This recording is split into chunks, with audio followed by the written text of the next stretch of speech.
고 박원순 전 서울시장의 성추행 의혹에 대한 국가인권위원회의 판단이 나왔습니다. 이 논란이 됐던 박 전 시장의 이 언행 등에 대해서 이 성희롱에 해당한다 이렇게 판단했네요. 네, 인권위가 어제 전원위원회를 열고 네. 이 박원순 전 시장 성추행 의혹에 관한 직권 조사에 대해 의결했습니다. 이 민감한 내용인 만큼 회의 비공개로 진행됐습니다. 회의장 밖에선 최대한 말을 아끼는 분위기였습니다. 어제 현장 분위기 먼저 전해드리고 설명 이어가겠습니다. 네. 2021년도 제2차 전원위원회를 개회하겠습니다. 전 서울시장 성희롱 등 직권조사 결과 보고의 건을 상정하겠습니다. 이게 안건이 하나만 상정됐다고 들었는데 5시간 정도 걸렸는데 뭐 의견이 많이 이렇게 팽팽했었나요? 위원님들끼리? 노코멘트 하겠습니다. 양해 바랍니다. 회의 되게 길었는데 분위기 어땠는지만 잠깐 말씀해 주실 수 있으신가요? 제가 열차 시간이 너무 없어요. 인권위는 박 전 시장이 피해자에게 했던 성적인 말과 행동 등에 대해 성희롱이라는 판단을 내렸습니다. 지난해 7월 박 전 시장 피해자 측과 지원단체가 인권위에 직권조사를 요청한 지 6개월 만에 나온 판단입니다. 근데 인권위 구체적으로 어떤 근거로 성희롱 판단을 내린 거예요? 네, 인권위는 박 전 시장이 피해자에게 네. 부적절한 메시지와 사진을 보내고 이 집무실에서 손을 만졌다는 피해자의 주장, 이 사실로 판단했습니다. 피해자와 참고인 진술이 구체적이고 일관성이 있다는 점, 그리고 피해자 휴대전화에 남겨진 기록 등을 근거로 봤습니다. 인권위는 박 전 시장의 행위는 이 성적 굴욕감 또는 혐오감을 느끼게 하는 성적 언동으로 성희롱에 해당한다고 판단했습니다. 그렇다면 피해자의 전보 요청에도 이 잔류를 권유했다는 주장도 있었는데 이건 어떻게 판단했습니까? 네, 인권위는 이 상급자들이 피해자들의 전보 요청을 무시하고 잔류를 권유한 부분 역시 네. 이 사실로 판단했습니다. 다만 서울 시내에서 박 전 시장의 성폭력을 이 묵인 방조한 의혹에 대해선 객관적 증거가 확인되지 않았다 이렇게 밝혔습니다. 그런데 이제 인권위원회가 별도의 브리핑이라든지 질의응답 없이 이제 보도 자료로만 조사 결과 내놓았어요. 이건 어떻게 해석했습니까?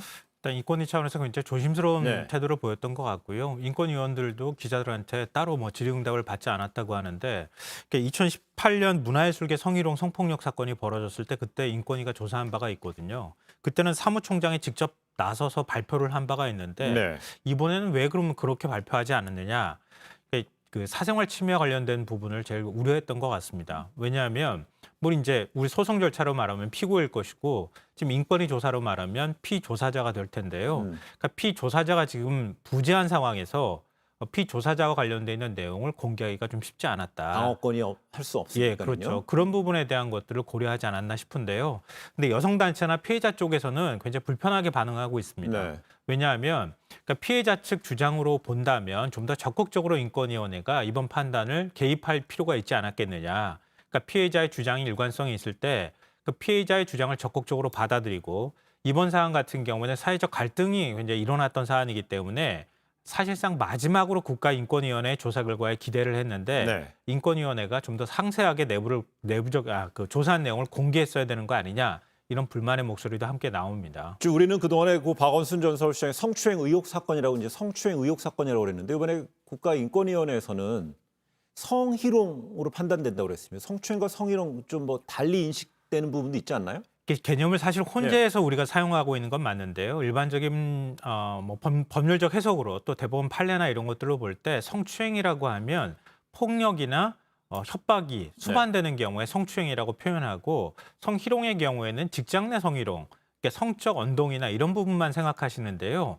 그러니까 국가인권위원회가 판단했을 때는 그 개념이 아닌 것 같아요. 국가인권위원회법 2조를 보면 그 성희롱이라고 하는 게 정의가 명확하게 규정이 되어 있는데요.